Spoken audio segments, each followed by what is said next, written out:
الرحمن الرحیم۔ کبھی آپ کے ذہن میں یہ سوال آیا ہے کہ اللہ نے ہمیں فجر کے وقت جاگنے کا حکم کیوں دیا ہے؟ کیا فجر کا وقت صرف عن قریب پڑھنے کا وقت ہوتا ہے؟ کیا اس وقت کے پیچھے ایک راز پوشیدہ ہے؟ وہ راز کیا ہے؟ اس راز کو جاننے کے لیے ضروری ہے کہ ہم پہلے نماز کے بارے میں جانیں جو ہم پر دن میں 5 مرتبہ فرض کی گئی ہے۔ اور یہ 5 نمازیں کس طرح فرض ہوئیں، اس کے پیچھے بھی ایک شاندار وجہ ہے جس کا مظاہرہ سفر معراج میں اس وقت ہوا جب حضرت محمد صلی اللہ علیہ وسلم اللہ سے ملاقات کے لیے وقت کے انتہائی مختصر حصے میں 7ویں آسمان سے بھی آگے تشریف لے گئے۔ اس رات اللہ تعالیٰ نے ایک خاص پس منظر میں اپنے حبیب صلی اللہ علیہ وسلم کو آسمان پر بلایا اور اپنے خصوصی انعامات سے نوازا۔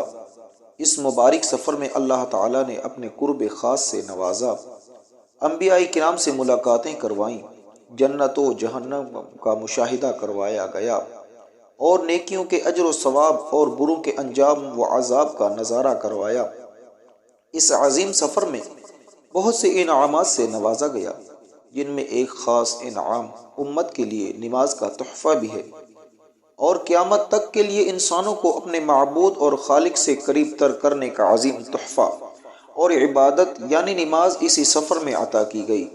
معراج کی رات جب آپ صلی اللہ علیہ وسلم کو اللہ نے 50 نمازوں کا حکم دیا تو حضرت موسیٰ علیہ السلام کے کہنے پر آپ نے اللہ تعالیٰ سے 50 نمازوں میں نرمی کی درخواست کی، اور ایسا کئی بار ہوا یہاں تک کہ اللہ نے امت محمدی صلی اللہ علیہ وسلم کے لیے دن میں 5 نمازوں کا حکم دیا، جس کے بعد بھی حضرت موسیٰ علیہ السلام نے آپ صلی اللہ علیہ وسلم کو 5 نمازوں میں کمی کے لیے اللہ کے پاس ایک بار پھر جانے کا مشورہ دیا، لیکن تب آپ صلی اللہ علیہ وسلم نے فرمایا کہ میں نے اپنے رب سے کئی مرتبہ درخواست کر لی ہے، یہاں تک کہ اب مجھے حیا آ گئی ہے اور اب میں راضی ہوں اور اس حکم کو ہر طرح سے تسلیم کرتا ہوں۔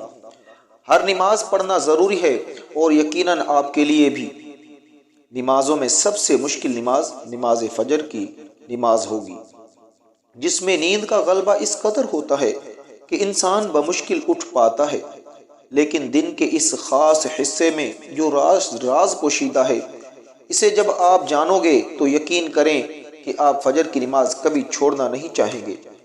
یہاں نماز فجر کے کچھ فضائل سماعت فرمائیں۔ 5 نمازوں میں سے سب سے اہم نماز فجر کی اس کی اہمیت کا اندازہ اس بات سے لگائیں کہ اللہ تعالیٰ فجر کے وقت کی قسم اٹھاتے ہیں اور فرماتے ہیں، قسم ہے فجر کی اور 10 راتوں کی اور جفت اور طاق کی اور رات کی جب وہ چلنے لگے، یقیناً ان میں عقل مند کے لیے بڑی قسم ہے۔ حضرت عائشہ صدیقہ رضی اللہ تعالی عنہا سے روایت ہے کہ حضور اقدس صلی اللہ علیہ وسلم ارشاد فرماتے ہیں کہ فجر کی 2 رکعتیں دنیا و ما فیہا سے بہتر ہے۔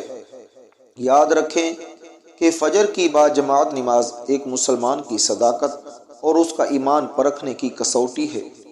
حضرت عبداللہ بن عمر رضی اللہ تعالی عنہ فرماتے ہیں، ہم اگر فجر اور عشاء کی نماز میں کسی آدمی کو نہ پاتے تو اس کے بارے میں اچھا گمان نہیں رکھتے تھے۔ فجر کی نماز جہنم سے حجاب ہے۔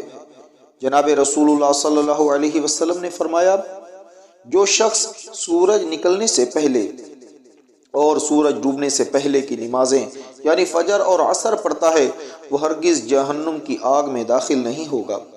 فجر کی نماز جنت کی ضمان ہے۔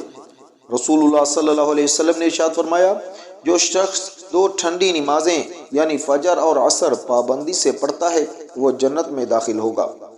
فجر کی نماز نہ پڑھنے پر وعید ہے۔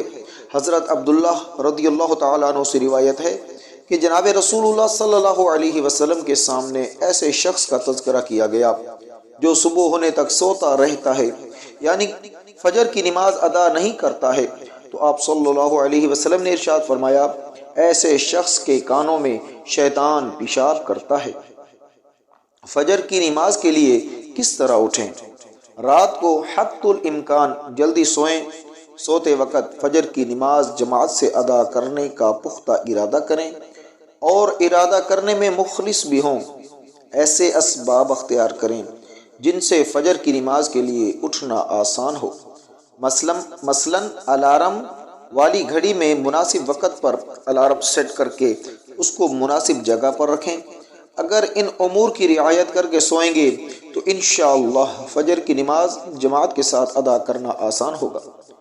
پھر بھی اگر کسی دن اتفاق سے بیدار ہونے میں تاخیر ہو جائے تو جس وقت بھی آنکھ کھلے سب سے پہلے نماز ادا کر لیں۔ انشاءاللہ تاخیر کا کوئی گناہ نہیں ہوگا، لیکن اس کو معمول بنانا گناہ پر مداوت کرنا ہے جو کسی بھی طرح جائز نہیں ہے۔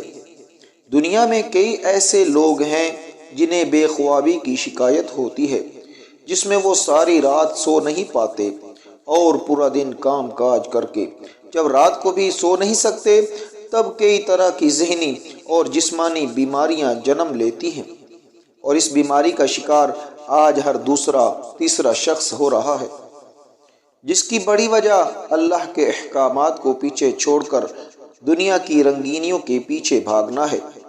ساری رات جاگنے کے بعد فجر کے قریب کچھ دیر نیند آ جاتی ہے، لیکن وہ نیند جسم کو پرسکون نہیں رکھتی، جس کی وجہ سے اکثر لوگ جاگتے جاگتے اور ہر قسم کی دعائوں کے استعمال کے باوجود جب سو نہیں پاتے تو وہ اللہ سے یہ سوال ضرور کرتے ہوں گے کہ اے اللہ مجھے نیند کیوں نہیں آتی؟ آخر کیا وجہ ہے؟